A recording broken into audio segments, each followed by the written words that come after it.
ఏమిటి పవిత్ర, ఇంత చెపుతున్నా నీ మొండివైఖరిని వదలవా? కళ్యాణ్ మాటలకు రోషంగా అతనివైపు చూస్తూ, మీకు నా మొండి వైఖరి మాత్రమే కనిపిస్తోంది.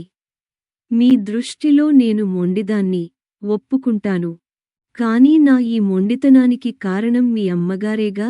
5 సంవత్సరాల క్రితం మీ అమ్మగారే కదా మనల్ని విడి కాపురం పెట్టుకోమని ఇంట్లో నుండి తరిమివేశారు? తరిమివేయడం ఏమిటి పవిత్ర, అలా మాట్లాడకు. లేకపోతే ఏమిటండి? అప్పటినుండి వేరే ఉంటూ 2 ఏళ్ల మన శ్రీజని డే కేర్లో దింపుకుని ఆఫీసుకు వెళుతూ ఎంత కష్టపడేదాన్నో చూసి కూడా మీరు ఇలా మాట్లాడటంలో ఏమైనా అర్థం ఉందా? అప్పుడేదో జరిగిపోయింది. ఇప్పుడు అమ్మా నాన్నగారు తమంతట తామే అంటున్నారు, కళ్యాణ్ నీ దగ్గరకు వచ్చి ఉంటాం. పవిత్ర ఆఫీసుకి వెళ్ళిపోతే బాబిగాడిని మేము చూసుకుంటామని. అంత అవసరమేమీ లేదని చెప్పండి. ఇంకా కాదు కూడదు అంటే పిల్లలను తీసుకుని నేనే మా అమ్మగారింటికి వెళ్ళిపోతాను. మీరు మీ పేరెంట్స్తో ఉండొచ్చు. అప్పుడు మీ అమ్మగారు మనల్ని వెళ్ళిపొమ్మన్నట్లే. ఇప్పుడు మీరు నన్ను పిల్లల్ని వెళ్ళిపొమ్మన్నారనుకుంటూ వెళ్ళిపోతాను. పదవే శ్రీలు అంటూ చేతిలో ఉన్న 4 నెలల బాబు కూతురుతో పుట్టింటికు వెళ్ళిపోవడానికి ఆయత్తమైంది. పవిత్ర మాటలకు కళ్యాణ్ ముఖం చిన్నబోయింది. అదేమిటి పవిత్ర అలా మాట్లాడతావు? నువ్వు మీ అమ్మగారింట్లో, నేను మా అమ్మానాన్నతో ఉండటం ఏమిటి? ఈ చిన్న విషయానికే మన బంధానికి అడ్డుగోడలు వేసుకుందామా? తండ్రి అలా మాట్లాడుతుంటే 7 ఏళ్ల కూతురు శ్రీజ కళ్ళు పెద్దవి చేసుకుని తండ్రివైపే చూస్తోంది. నిన్నటి నుండి ఇంట్లో ఇదే పరిస్థితి. మనం అమ్మమ్మ వాళ్ళ ఇంటికి వెళ్ళిపోదామే శ్రీజ అంటూ తల్లి తనతో అంటుండటం, తండ్రి అమ్మను బతిమాలడం చూస్తూనే ఉంది. మా అమ్మ నాన్నగారు మనతో కలసి ఉండాలని, నీ దగ్గరకు వచ్చేస్తాము రా కళ్యాణ్ అంటూంటే వద్దని ఎలా చెప్పగలను పవిత్ర? ఇంటికి పెద్ద కొడుకుగా వాళ్లని చూసుకోవలసిన బాధ్యత నాకు లేదా చెప్పు? ఏం, మీ పెద్దన్నయ్య దగ్గర మీ అమ్మా నాన్న ఉండటం లేదా? పవిత్ర నుండి సమాధానం లేదు. కళ్యాణ్కి చాలా భయంగా ఉంది. పవిత్ర పిల్లలను తీసుకుని వెళ్ళిపోతుందేమోనని. చాలా పట్టుదల పవిత్రకి. విషయానికి తెలిస్తే అమ్మా నాన్నగారు ఎంత బాధపడతారు? మా గురించి మీ సంసారంలో కలతలేమిటిరా అంటూ అమ్మ ఏడ్చేస్తుంది. ఈ వయసులో తాము వాళ్లని క్షోభ పెట్టినట్లు కాదా? అయినా పవిత్రకేమిటి అంత అహం? సంసారం అన్నాక ఏవో సమస్యలు వస్తూనే ఉంటాయి. ఎప్పుడో ఏదో జరిగిందని ఇంకా దాన్నే పట్టుకుని వేలాడటమేమిటి? మూర్ఖత్వం కాకపోతే. 8 సంవత్సరాల క్రితం కొత్తగా పెళ్ళై అత్తవారింటికి వచ్చిన పవిత్ర, అత్తవారింట్లో తను కోరుకున్న ప్రైవసీ లేదని గ్రహించింది. మామగారు, కాలేజీ చదువు చదువుతున్న ఇద్దరాడపడుచులు, మరిది, వచ్చిపోయే బంధువులతో ఇల్లు ఎప్పుడూ హడావుడిగా ఉండేది. పైగా అద్దె ఇల్లు, 2 బెడ్రూమ్లు, హాలు, వంటగది మాత్రమే. భర్త పక్కన కూర్చుని మాట్లాడుకోడానికి అవకాశం ఉండేది కాదు. రాత్రివేళ ఇద్దరూ కలసి కబుర్లు చెప్పుకుంటూ భోజనం చేయాలనిపించేది. పగలంతా ఇద్దరికీ ఆఫీసులో గడచిపోయినా సాయంత్రం ఇంటికి వచ్చాక భర్తతో ఏకాంత సమయాన్ని కోరుకునేది. తమ బెడ్రూంలోకి వచ్చి హాయిగా రిలాక్స్ అవుదామనుకుంటుంటే మరిది అక్కడ చదువుకుంటూ కనిపించేవాడు. రాత్రి 10ంటికిగాని ఇల్లు సద్దుమణిగేది కాదు. శని, ఆదివారాలు తలుపులేసుకుని పడుకుంటే అత్తగారు, చూడు పవిత్ర, పెళ్లి కాని పిల్లలున్నారు ఇంట్లో, అలా మీరు తలుపులు బిడాయించుకుని పడుకోవడం బాగుండదు. నువ్వు రెస్టు తీసుకోవాలనుకుంటే హాల్లోనో మరో గదిలోనో పడుకో మని చెప్పేసరికి తనకి తల కొట్టేసినట్లుగా అనిపించేది. శని, ఆదివారాలు సాయంత్రం పూట ఏదైనా మూవీకిగాని, పార్క్కుగాని వెడదామంటే, ఇంట్లో చెల్లాయిలుండగా మనం షికార్లకి వెళ్లడం ఏమిటా ని కొట్టిపారేసేవాడు కళ్యాణ్. చిన్న చిన్న అసంతృప్తులు సర్దుబాట్ల మధ్య పెద్దది, శ్రీజ, పుట్టడం జరిగిపోయింది. డెలివరీ అయిన 6 నెలల తరువాత పుట్టింటి నుండి శ్రీజను ఎత్తుకుని అత్తవారింటికి వచ్చింది పవిత్ర. తను ఆఫీసుకి వెళ్ళిపోతే శ్రీజను అత్తగారు చూసుకునేవారు.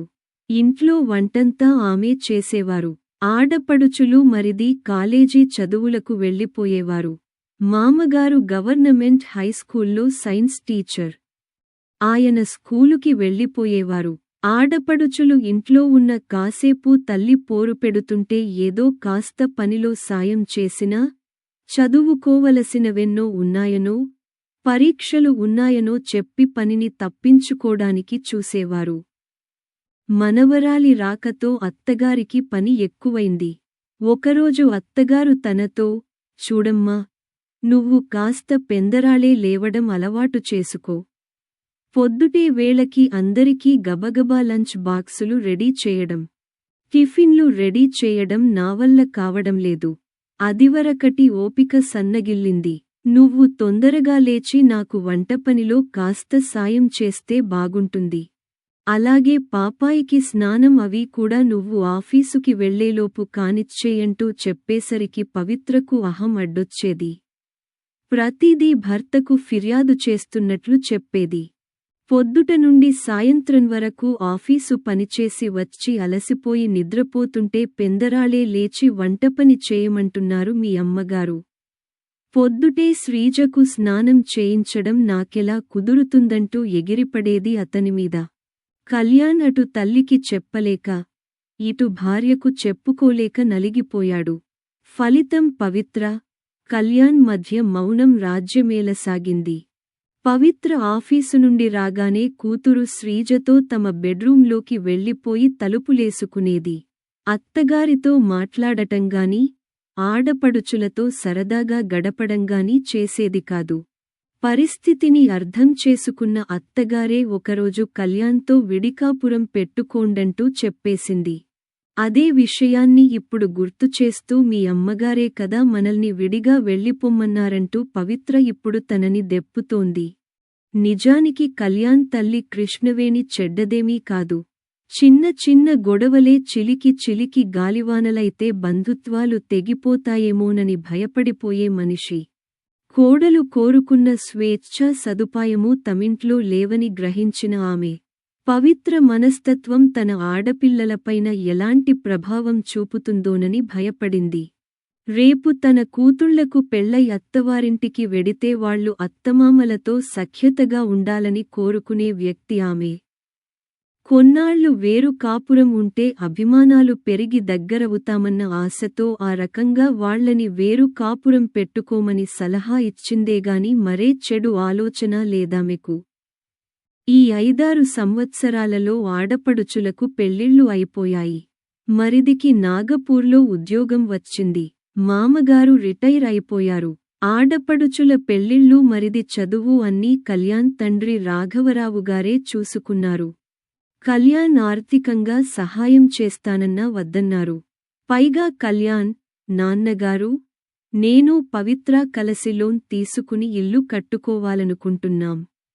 ఒక 200 గజాల స్థలం కొనాలని చూస్తుంటే, స్థలాల రేట్లు మేము కొనాలనుకున్న బడ్జెట్లో దొరకడం లేదు అని చెప్తే ఆయనెప్పుడో కొన్న మంచి ఏరియాలో ఉన్న స్థలాన్ని కళ్యాణ్కి ఇచ్చేసి ఇల్లు కట్టుకోమన్నారు. కళ్యాణ్ తండ్రికి స్థలం బాపతు డబ్బు ఇవ్వబోతుంటే ఆయన తీసుకోలేదు.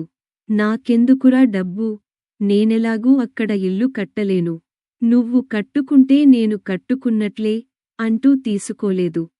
ఆయన బాధ్యతలన్నీ తీర్చుకున్నా సొంత ఇంటిని మాత్రం ఏర్పరచుకోలేకపోయారు.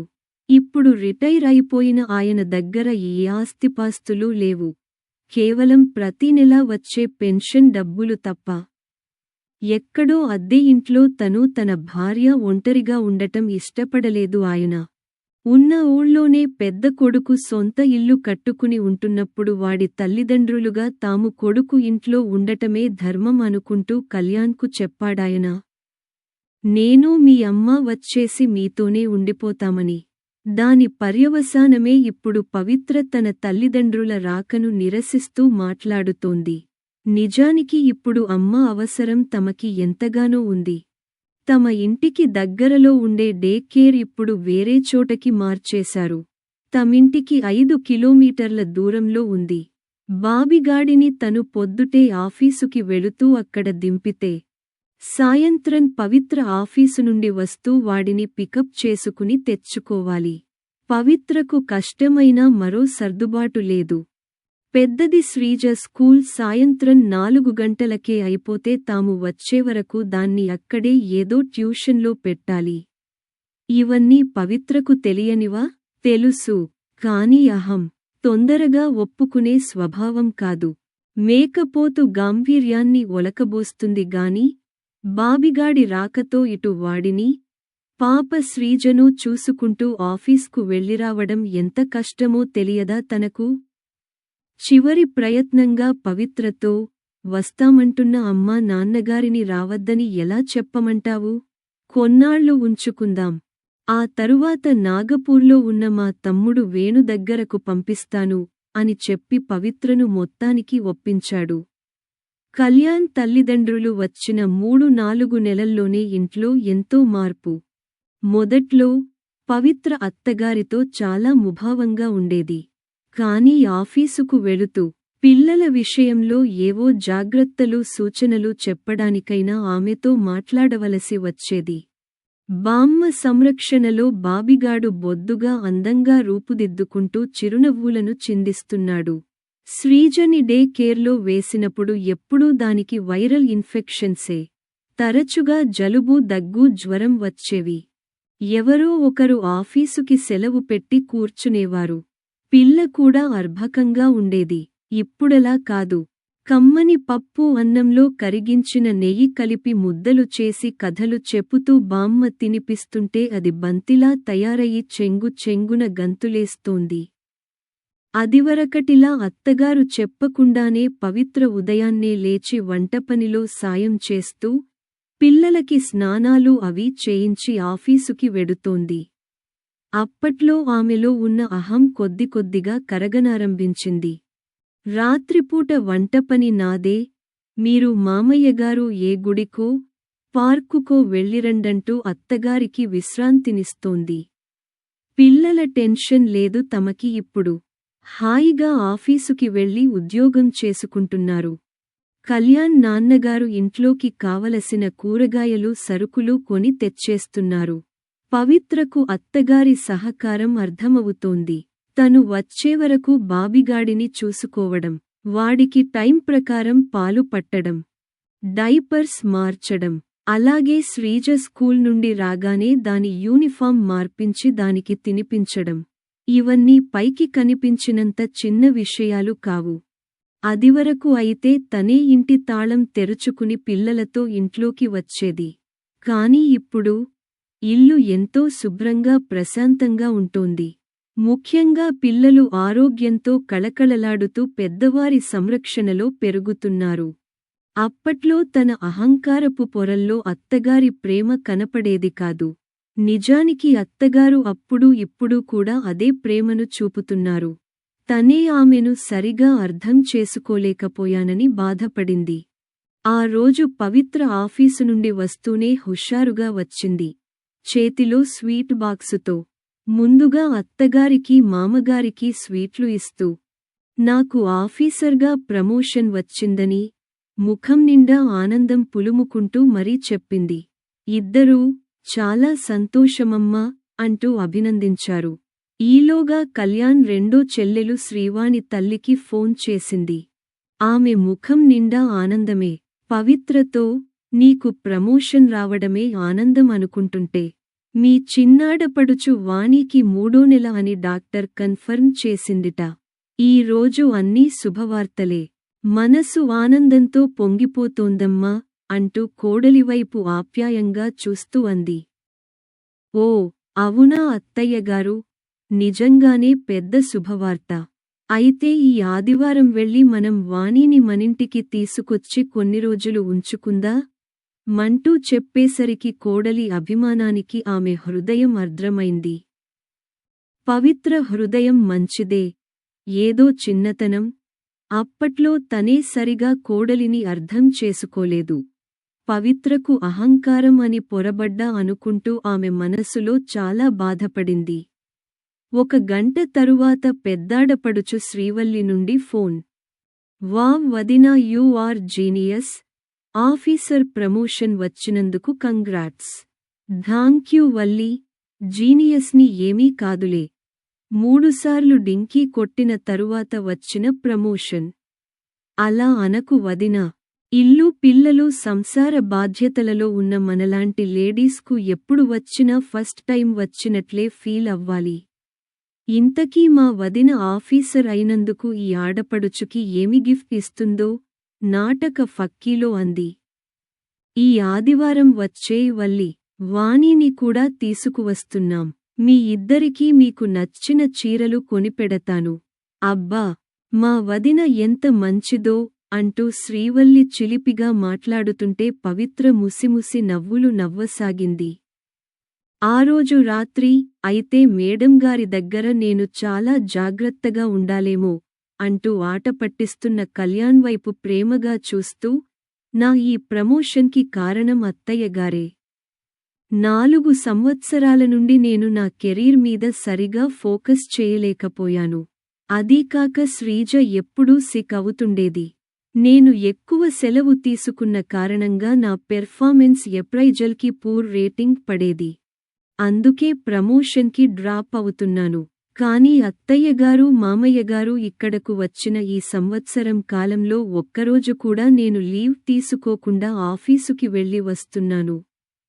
అత్తయ్యగారితో ఏదో మాటల సందర్భంలో ప్రమోషన్ విషయానికి చెప్పితే, నువ్వు ఈసారి బాగా ప్రిపేరవ్వు, ఆఫీసుకి సెలవు పెట్టకు. పిల్లల్ని నేను చూసుకుంటా నని చెపుతూ ఎంతో సహకరించారు అని చెపుతున్న పవిత్రవైపు ఆశ్చర్యానందాలతో చూశాడు కళ్యాణ్. మనిషి తనలోని అహంకారాన్ని తగ్గించుకుంటే అందరూ అభిమానిస్తారు. కుటుంబ సభ్యుల ప్రేమకు పాత్రులవుతా రన్న విషయానికి పవిత్ర విషయంలో నిజం అయ్యేసరికి అతని హృదయం భార్య పట్ల అనురాగంతో నిండిపోయింది. ఈ కథ మీకు నచ్చినట్లయితే లైక్ చేయండి, కామెంట్స్ పెట్టండి. ఇంకా మీ బంధుమిత్రులకి షేర్ చేయండి. ఛానల్ని మొదటిసారిగా చూస్తున్నవారు సబ్స్క్రైబ్ చేసుకుని గంట పైన నొక్కి ఆల్ ఆప్షన్ సెలెక్ట్ చేసుకుని మమ్మల్ని ప్రోత్సహించండి.